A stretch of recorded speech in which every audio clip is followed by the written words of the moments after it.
Ladies and gentlemen, Craig Ferguson.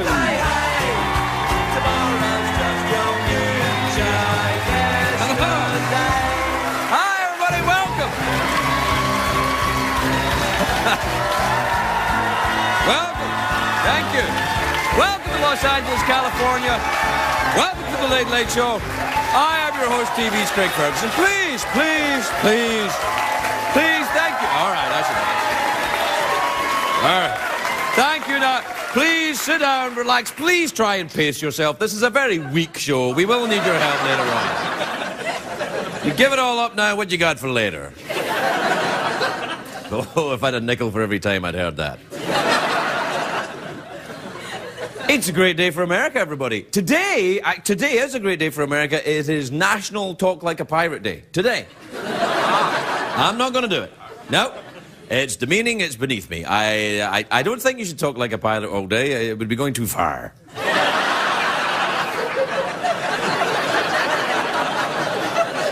Can't help myself. All right, that's enough. Oh, today, of course, O.J. Simpson was formally charged. 7 felonies. 7 felonies. He says if he knew how much trouble he was going to get into, he would just murdered the guys. That way, you know, get it out of the way. The other trial, the Phil Spector trial, is a terrible mess as well. The judge ordered the jury to come to an agreement about this guy. There you go. You got to figure out. The jury split 7-5. You know, 7 like the blonde wig, 5 like the afro. It's what they call a hung jury. That's a movie I saw. Never mind.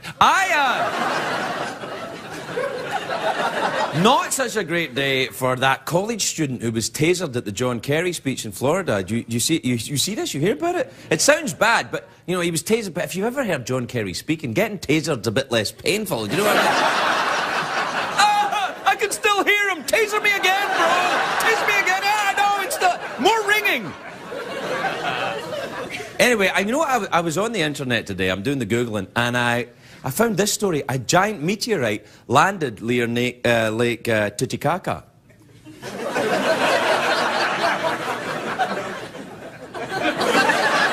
Now, obviously, there is nothing funny about a meteorite landing near Lake Titicaca.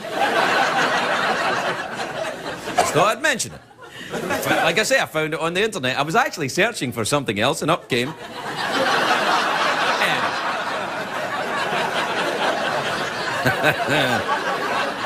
but that's too much about me already, I think. You know, the big story today is actually from Belgium. I never thought I would say that sentence in my life, but it is. Someone put the entire country of Belgium on eBay. Look at it.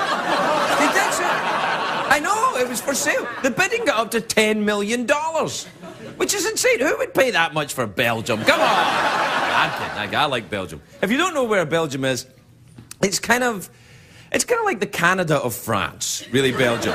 Let's see, have we got a map there? There you are, you got Borat, and then Neverland, Narnia, Belgium right there. And there, that one in there. It's a lovely country. Of course, this Belgium for sale on eBay was a hoax. You can't buy Belgium on eBay. How would they ship it to you? It turns out the whole country was put on eBay by a disgruntled Belgian. Apparently there are some disgruntled Belgians.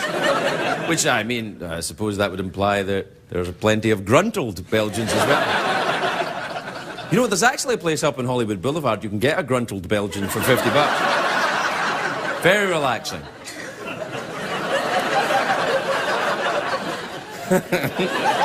I've been to Belgium, actually. I have been to Belgium. I wasn't gruntled, but I was there. I went... No, it's a lovely country, Belgium. They speak Flemish, which is a language based entirely on phlegm. And then... They love Donald Duck over there in Belgium. No, they got a lot of great things there. They got, in Belgium, they got the, give me a minute. They got waffles, of course. The Belgian waffle. They have the Belgian waffle, which I don't think they're really from Belgium. It's just like the English muffins aren't really from England. Just because something sounds English, it doesn't mean it's English. Like Madonna, you know. We're living in a material world. All right, Governor.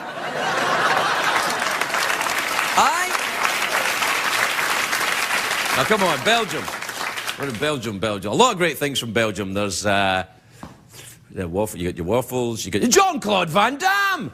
Jean-Claude Van Damme. He's the muscles from Brussels. He was. He was the thinking man Steven Seagal. He was the poor man's Dolph Lundgren. He was. Van Damme was fantastic. See, do we have a picture of Van Damme?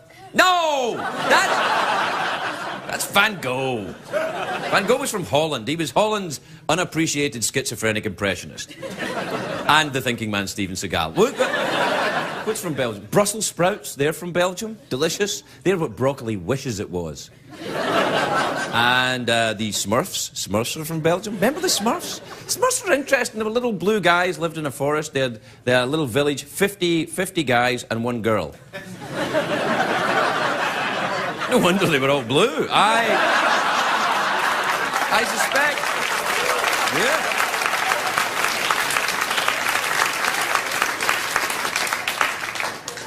I suspect parts of them were bluer than others. I think you know what I'm saying. So you get... oh, it's one of those days, isn't it? So you get the Belgium, you get the Smurfs, the waffles. Oh, you know what they make in Belgium? The best beer I ever tasted in my life. The best, it's called Duvel. D-U-V-E-L. It's Flemish for devil. It's like 500% alcohol. It's crazy, this stuff. It's like, you know, it's banned under the Geneva Convention. It's amazing.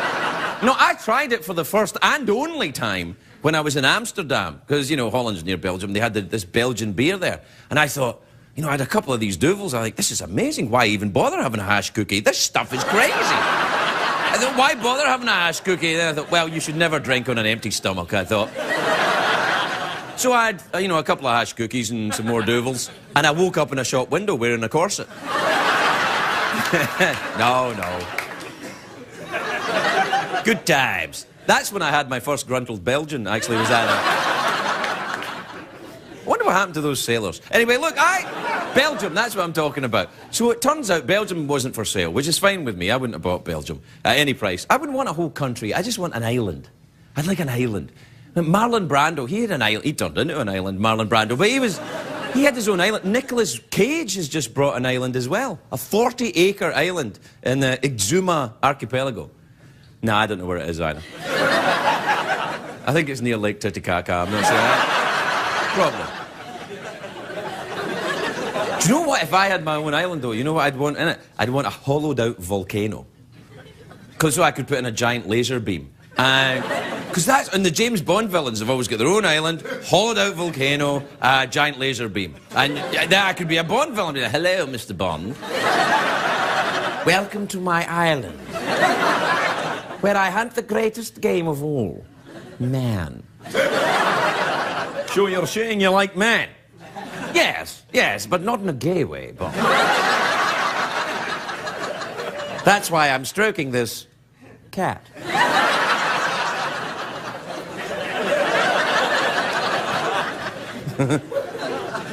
I don't know what I'd call my island. Craigonia.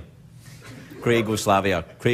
Fergistan. No, I probably wouldn't call it... I wouldn't call it Fergistan. Anything with Astan at the end seems a little bit unlucky. You got Afghanistan and Pakistan, Jennifer Aniston. There you are. All right, we got a big show tonight. Dr. Phil McGraw is here, everybody.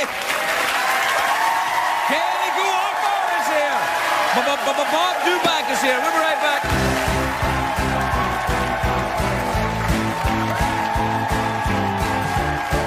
The Late Late Show with Craig Ferguson, sponsored by Viagra.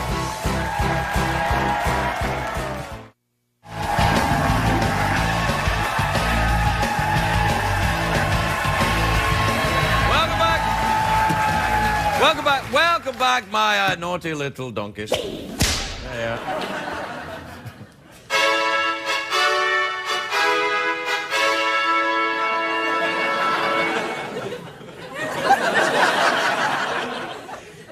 Wasn't that pleasant?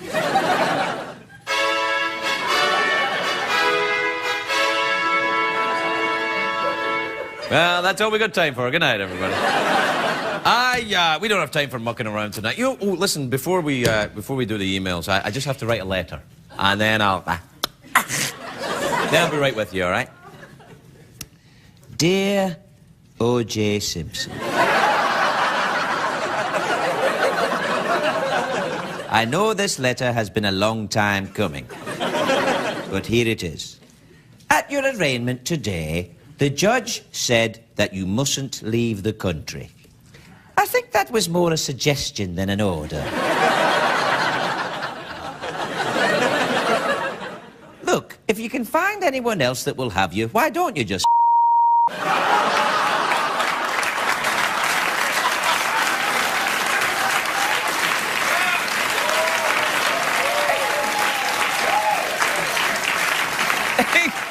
Excuse me, I'm trying to write a letter. This is private. Yours, etc., TV's Craig Ferguson. All right, get that in the mail and get it out there, will you? All right. Let's see, are we time for an email? We'll do an email, right? Yeah, we'll do one. Yeah. All right. Let's see, oh, no. Oh, here's one. This is from Flora in British Columbia, which is, isn't that Canada? Canada, if you don't know, is kind of like the Belgium of America. I'll look forward to the letters. Thank you, Canadians. I'm outraged. Sorry for writing to you. I am... Thank you, one person that knows about Canadians. Let's see, Flora from British Columbia says, Craig, if you were a boxer, what colour would your trunks be? You know, it's a question I get asked all the time, that. I have to say, I don't even know if I would wear trunks. No, I would want to strike fear into the heart of my opponent. I'd walk out, I'd just wear gloves and a winning grin. I'd walk out like this.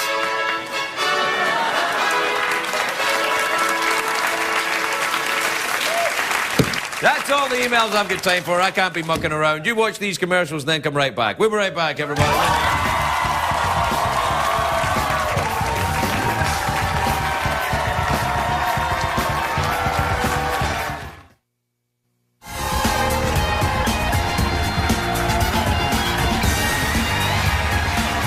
Welcome back.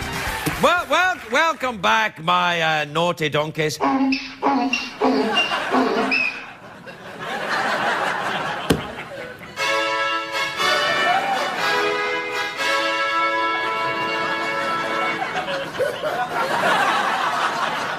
I'm practicing for regional car commercials that I'm going to do once I get fired from here. We've got low prices!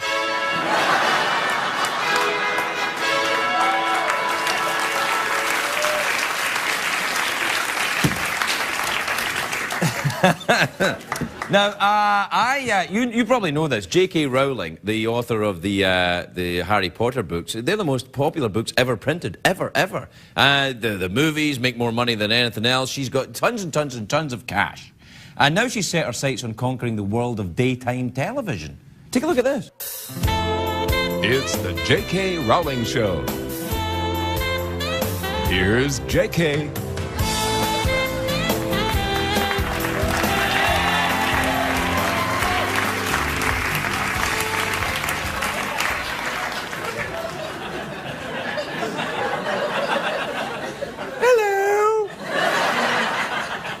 Welcome to my show. I'm going to be bigger than Oprah. She made $116 million last year. Do you know what I call making $116 million? Tuesday. I'm rich!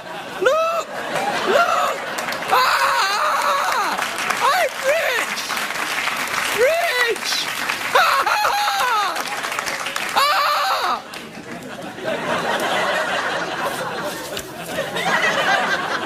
My first segment is called Granting Wishes. Granting wishes. All right, here's what we're going to do. Bring out a homeless woman. Hello. This is Brenda. Her greatest wish is to know what it's like to drink expensive champagne. Well, Brenda, you're going to get your wish. Oh, thank you, J.K. All right.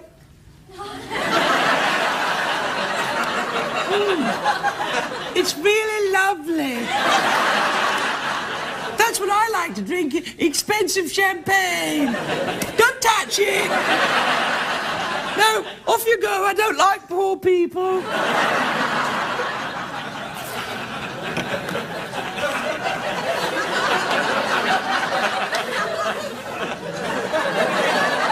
Now it's time for JK's Book Club. JK's Book Club. Today's recommendation is a wonderful little book called Harry Potter and the Deathly Hallows. It really moved me into a bigger mansion. I'm rich! I'm rich! Oh, yes!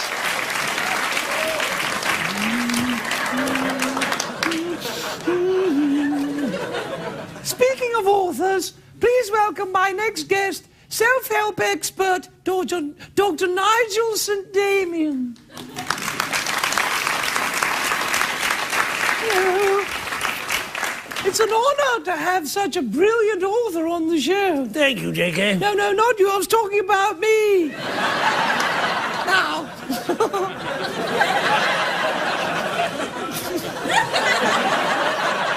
Oh, just put some money over there. Anyway, tell us about your book. Tell us about your book. It's called Inner Peace. Something we should all strive for. For example, I won't do anything for money unless it makes me happy. You're wrong. You will do a sexy stripper dance for me right now. Miss Rowling, I'm a member of the Royal Academy of Science. I'll give you $1 million. Hit it! All right. Yeah.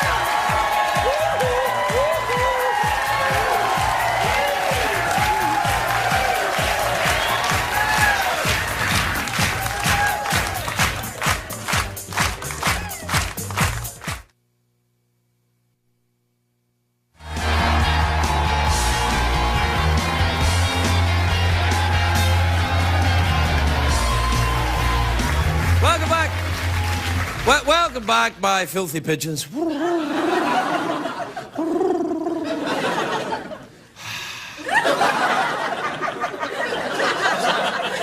My first guest tonight hosts the big daytime show, the Dr. Phil Show. It's now in its 6th season. Take a look at this. Welcome to my new set. It's Dr. Phil Now.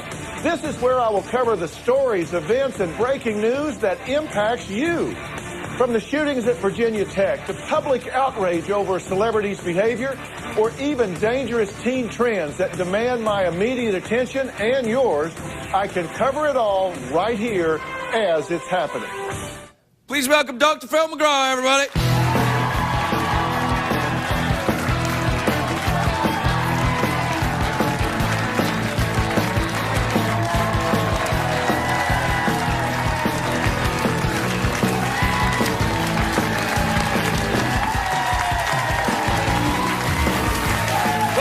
Phil, welcome. Very nice to see you. What's happening? Well, you know, I was actually just looking at your set there. That looks fantastic, that new set. Yeah, you know, we spend every summer reinventing ourselves for the next year. What can we do better to bring information to the people? And one of the things that I just felt like is we've got to react to the big stories that break in America. And we're not going to try to be the 4 o'clock news. I'm going to deal with these from the standpoint of what does it mean to the viewer. Right. I mean, if it's something... we'll use Virginia Tech tragedy as an example. You know, people are wondering, gosh, what's a paranoid schizophrenic? My uncle's supposedly paranoid schizophrenic. I need to be afraid of him. What do I tell my kids that are going to school? How does this affect me? That's the way we're going to be doing those stories. And anything that has an effect on the viewer and they want to know what it means, how to deal with it, what to say to their children, whatever, we're going to do that story. And you need to have a big... no, absolutely. You need to... I like you need to have the big set to do it, because if I said that to CBS, I say, I want to do all that, they'd say, well, you can do that with the old set. Yeah, well... Yeah.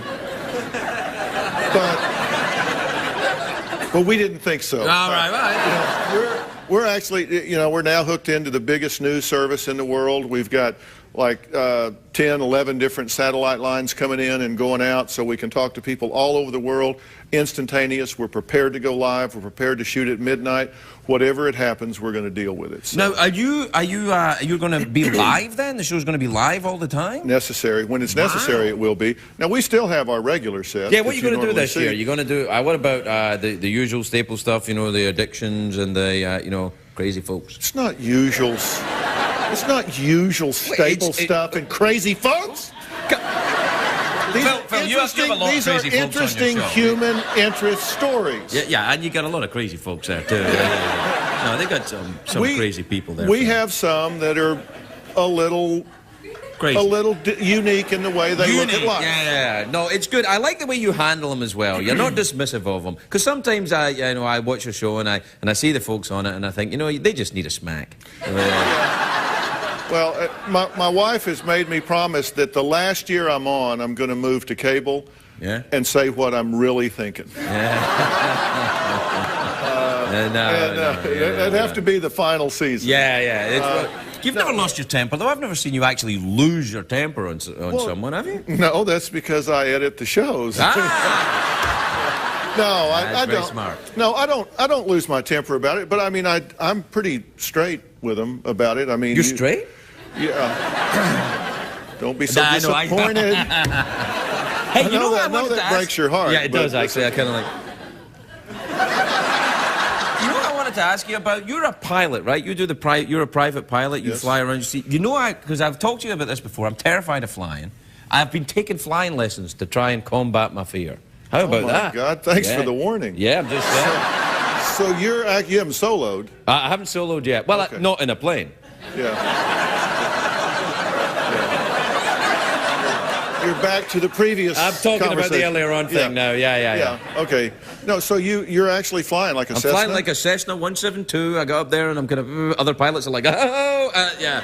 Well, that'll get you over your fear. But no, I've been a pilot since I was 16. Really? Do you have a little plane? Do you have a little fly around? I have a plane, yeah. Really? Yeah. And you fly at places? No, I don't. Oh, right. I have pilots that fly it. I don't fly myself anymore, but I still have my pilot's license. You do? How long did it take you a long time to get it? Because it seems to me like I've been working at this for a long time. I've got 8 hours I've been doing this. 8 hours in a plane. Yeah. How long is it going to take, man? I mean, that's outrageous to turn somebody loose in a $10,000 missile over a civilized, populated area. I can't imagine. I don't fly planes worth $10,000. Are you crazy? It took me like a month. It takes people, you got to have like 40, 50, 60 hours. Yeah, that's right. You got 8, so you're on the way, but you'll solo soon, where they just pull up, get out, and turn you loose. I'll solo tonight. Yeah? So are you going to fly tonight? No, I'll solo tonight. Thanks for that. We should go into vaudeville together. You know, do you think that's the way to combat your fears? Though you're Dr. Phil, right? I'm doing the right thing. Like, run up to your fear and look at it right in the eye. That's the way to do it, isn't it? That's one way. What's the other way? I'd rather do it the other way, because this way's terrifying. Drive. But it's the whole thing about, it's something I have to do in my life. No, listen, I think that one of the best things you can do is understand it. You get out there and fly around, you'll understand. That you get on airliners, you don't like it, but you do it, right? Sure, all the time. And you are much safer in a small plane than you are on an airliner. Oh, thanks very much for that. I mean, it's true. Really? It's true. You can glide and land anywhere in one of those planes. I've done it several times. Really? Did you run out of gas? Well, sort of. Yeah. That's a common one, isn't it? People raise I mean, the mechanical things do break, so I mean, you got to be prepared to go down in a fiery ball. What are you afraid of? What frightens you? Oh, wacky interviews. You're not frightened of anything like that. I can't imagine you'd be frightened of much. The only thing that I would have to say that I have a genuine fear of is something happening to one of my children. Well, of course, I mean, that's the thing, because you feel powerless. You know, it's just terrifying. Your kids are out there, they're driving. My son Jay is a pilot, and so Isn't he a psychotherapist as well, your son? No. He's a lawyer. He's a lawyer. Oh, but he doesn't. Congratulations. No. You could probably retire now. No, we put him in rehab and got him. Get it done early. No, he doesn't practice law. He's actually in television. He produces. And but you worry about your kids. That's the thing where you feel powerless, and I've often said if something happened to one of my kids, you just have to take me to the dump. I mean, I don't know. And when I have people on the show that have lost a child early, I mean, I'm just... Worst thing that can happen to a person. I mean, I have a hard time talking to them. I have a hard time discussing it. You're making a little bit of a change in the show this year, apart from the set thing. You're going to actually talk a little bit more about the celebrity culture, right? Because you haven't talked about... Because I was going to talk to you about the Britney Spears thing and, you know, all of that, these kind of actresses and singers that are crashing and burning. Are you going to look at that? Well, you know, we are, and I'll tell you why. Those things can seem so trivial, and it's so tabloid and so paparazzi driven. All of those things seem like, why would you spend time on that? And I'll tell you why I will spend time on it. These are the role models for our viewers' daughters, our viewers' children. They want to dress like them, act like them, wear their hair like them. They buy their movies, their music, they go to their movies. And then you see these people melt down. Again, what do you say to your kids about that? I mean, you don't want them saying, oh, look how glamorous that is. In and out of clubs every night, drunk, and it just gets more and more attention. They seem like the most popular kids in school. Right. And so people want to emulate that. Parents want to know, what do we say to our kids when the role models and icons self-destruct? So we will deal with it from that standpoint. What do you say? What do you say? Well, I think you got to redirect them. I mean, when you're looking at these, and of course the idea in Hollywood is go out and get incredibly stupid, do incredibly stupid things, and then run to rehab, and everything's okay. Yeah, that's right. Rehab's going to get and rehab is usually spelled S-P-A. You know, they just go into a spa, you know, they lay around the pool for a while, get a little bit of talking therapy, and then they go back out. But the failure rate for people that go to rehab is like 85%. Yeah. That's for people that actually go to a decent rehab facility. So, I mean, alcoholism and drug addiction, it is a serious disease. It's very complex. It's resistant to treatment. It's subject to relapse. So we haven't seen the end of this. But, you know, you see things where, like Lane Garrison, where somebody actually gets killed. And I just have to tell you, when I look at Britney and Lindsay and all these people doing this stuff, I'm sorry, it just ain't cute anymore. No, I totally agree with I don't think it's cute anymore. I'm sick to death of it. And I think they need to shut up, sit down, stay home. I think stay home would be a good one. Stay home would be a good one. Phil, I always feel when you're on the show, we just don't have enough time. Will you come back sooner the next time? We never have enough time when you're here. We're out of time again. I don't know. Oh, let's go up in an airplane together. Yeah, we could do that. Yeah. I could do that. Long as I'm the one with my hands on the control. That's right. Dr. Phil, everybody. We'll be right back. Thanks so much.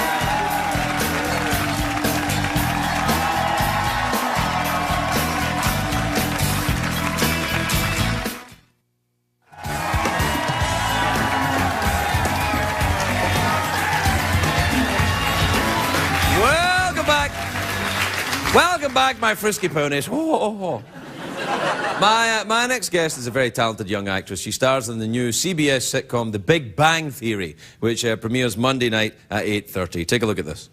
I'm a Sagittarius, which probably tells you way more than you need to know. Yes, it tells us that you participate in the mass cultural delusion that the sun's apparent position relative to arbitrarily defined constellations at the time of your birth somehow affects your personality. Participate in the what? I think what Sheldon's trying to say is that Sagittarius wouldn't have been our first guess. Oh, yeah. A lot of people think I'm a water sign. Okay, let's see. What else? Oh, I'm a vegetarian, no, except for fish. And the occasional steak. I love steak. Please welcome Kaley Cuoco, everybody. Kaley Cuoco.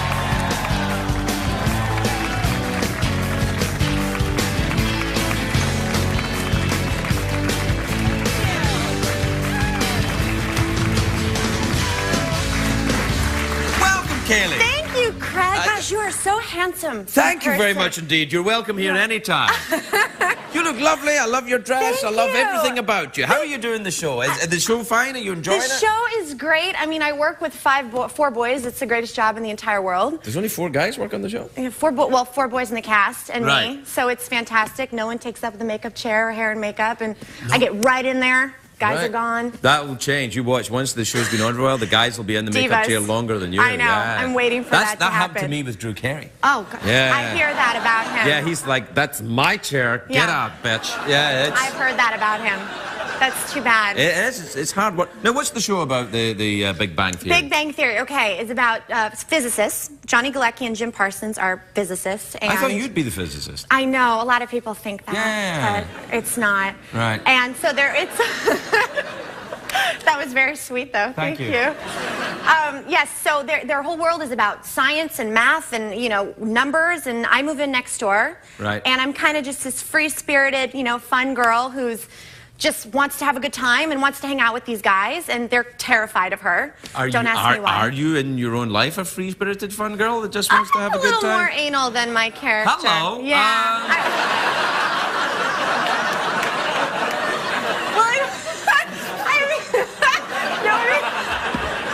We can cut that out. It's all right. Only go down uphill from here. Yeah. Okay. There you go. No, I'm a little bit more high-strung, but you know, Penny's very easygoing, so it's been really fun to play her. Nice. Yeah. And now, what you live here in California? You from Yes, California? I'm a Valley girl. Are you really? I know, and I love it. What I part love of the valley? I live in Sherman Oaks. Oh, and you I can love see it. that from here, and right my over address there. Is, yeah. Like, there you are. Yeah. That's awesome. Yeah, I love the valley. Do you do all the? Do you surf and skateboard and have you got a lot of tattoos? No, I don't surf or skateboard. What about the tattoos? I have one little tattoo. Oh, really? It's not really a big deal. Yeah, it's tiny. No, it's not. What is it of? It's a little, you know, Chinese. I don't even know what it means, to be honest with you. It was one of the, yeah. You do? I think it says know what it means. blondes. No, I don't. I don't. Really? No, I don't. Where did you get it done? Not what part of your body. Where, I mean, where? This is so dumb. This dumb little tattoo parlor. It was so stupid. I actually called my mom. I woke up and I called my mom, I'm heading out to get a tattoo. And she goes, go crazy? No, she laughed. She goes, well, is it of a cross? And I go, no, but you're so cute. But it was, you know, she just thought it would be sweet if I had it. Well, I think it is sweet, and I like that you've got it in a It's hidden. You can't see it anywhere. Right. Yeah. I can't ever see it. No. Okay. Well, maybe. Maybe one day. Let's see how good this interview goes. Okay. Steady on. So the whole showbiz thing. Yes. Treating you very well. Showbiz is You've been an showbiz. actress for a long time, though, haven't you? You've been doing You know this what? for a I while. have since I was like 5. Can you believe Really? that? Did you really want to do it when you were 5? I mean, really? Yeah. I've got the greatest family in the world, greatest parents. I always loved to do it. No, come on. The Osmonds No. have the greatest family okay, in you're the right. world. Sorry. Second greatest parents. Right. Greatest parents in the world. Always said do whatever you wanted to do, and I loved it. I basically, when I see a camera, I get very excited. So I'm just, you know, a camera. I've been like that since I was little. That's not a camera, is it? There's 4 in here. 4 cameras. So I 4 was cameras. kind of born, you know. Yeah. No, I like that. I thought you were going to tell me that wasn't a camera. I was going to die. It is, right? I can't see myself, but I think it is. It's one of the old-timey camera phones. There's nothing there. No, it's a camera. Okay, Otherwise, good. how could we see you? I know, you're right. Are you very kind of Californian? Do you do the like wheatgrass and eat right and are you a vegetarian? All that. You know stuff? what's that's so funny you asked me that. I Is it? decided. Yeah, no, it really is. I decided a week ago I'm a vegetarian. Wow, how's that going? I decided a week ago. It's kind of hard. I really wanted to have a steak tonight. Did you see that? Sorry, the picture just fell on my desk. I know. That was really creepy. That wasn't was it? weird. Yeah, I hate Do you that. have a Hang on a ghost second. in I here? better do my noise for that. Oh wait. Hold on. Oh, I love these. I liked the one where you were the car salesman. That's very impressive. Thank you. Well, do you drive a Prius? Do you drive the... No, I'm not that weird. No. Right. But you're vegetarian. No, well, I'm a vegetarian as of last week. Right. I'll probably change my mind tomorrow. I really want a steak tonight, so... Yeah, oh my God, it's like the clip. I swear I didn't mean to do that. Like the clip where never no mind. one's judging Everyone's you here. Like, You're I don't amongst remember. friends. It's all right. No, I was a vegetarian for a year. You know what got were? me? Yeah, and then I was in an airport one morning, smelled a bacon sandwich. And you wanted it. Gotcha. Bacon will get you every time. I was like, no. I know. For a year, though, that's really good. I know. And then, no. Yeah. I don't blame you. I like bacon, too. Bacon, it's nature's candy. I'm telling you, it'll last like a week. Nature's candy. Kaley, it's lovely to meet Thank you. Good you. luck with the show. Thank Kaley Cuoco, you. everybody. We'll be right back with Bob Dubac.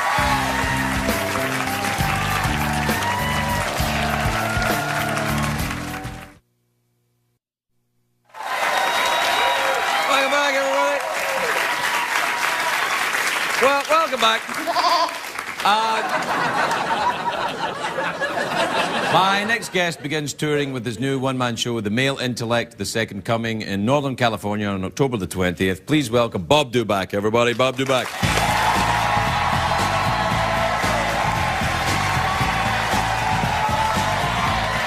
Okay, fine.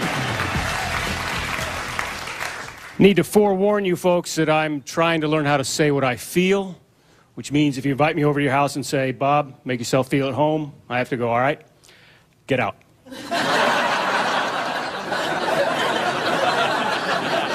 Because we're not saying what we feel anymore. We're saying the opposite of what we mean. For example, when you hear someone say that they're just kidding, they're not, are they? Someone will go, hey, nice haircut. You do it yourself? I'm just kidding. They weren't, were they? And it's infected all of our buzzwords, all of our catchphrases. When we say we're just kidding, we're not. When we say we're not kidding, we are. And when we say no lie, it is. I'm not kidding. You know? And when someone says, you know, you don't, they do. You know? Now, this is interesting. When people say this is interesting, it usually never is it? Do you ever notice that? And do you ever notice when people say, do you ever notice what they want you to notice isn't worth noticing? Do you ever notice that? Isn't that interesting? When people preface what they say with, this may sound stupid, there's no may about it. It's going to be stupid. It's going to be stupid in May and the other 9 months. I'm just kidding. Now, when people say, hey, I'm just saying, after they said something, that means what they were saying wasn't worth saying because they had to remind you that they said it. When people say that's a fact, the truth is, they have no idea. And anytime anybody says, don't worry, we'll figure it out, worry, because you're going to have to figure it out all by yourself.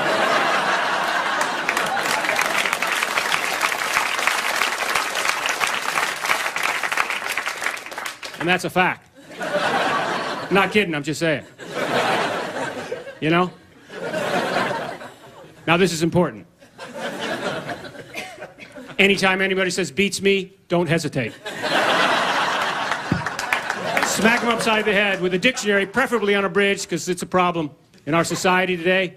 Our vocabulary is deteriorated into, what's the word? Whatever.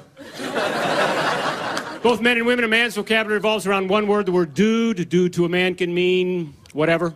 It can be a statement, dude. It can be a question, dude. It can be astonishment, dude. It can be impatience, dude. We have more dudes in our vocabulary than ever existed on a ranch. And ladies, yours is much better. Your vocabulary is a little larger than ours, so it revolves around two words. First word is, oh my God. Oh my God, oh my God, oh my God. Which is actually three words posing as one. All the blondes are going, oh my. He is so right. That is amazing. No, it's not, but that is the second word. Ladies, the word amazing, can I let you in on a little secret? A salad is not amazing. I'm not kidding. It's fresh. What, pray tell, is amazing? Don't pray, I'll tell you. Two women having a conversation and never using the word amazing, that would be amazing. But it's just, no. It's just amazing. It's not really amazing. What's really amazing, we put the word really in front of the word amazing because amazing doesn't mean amazing anymore. That's really amazing, but a salad isn't. It really isn't. It's perishable. Walking on water is amazing. Getting an entire planet believe you walked on water is really amazing. A salad is nutritious. Getting elected president without the popular vote is amazing. Forgetting that happened and re-elected him 4 years later is really amazing. Not a salad. Thanks very much. Bob Dubac, everybody. Oh, got time.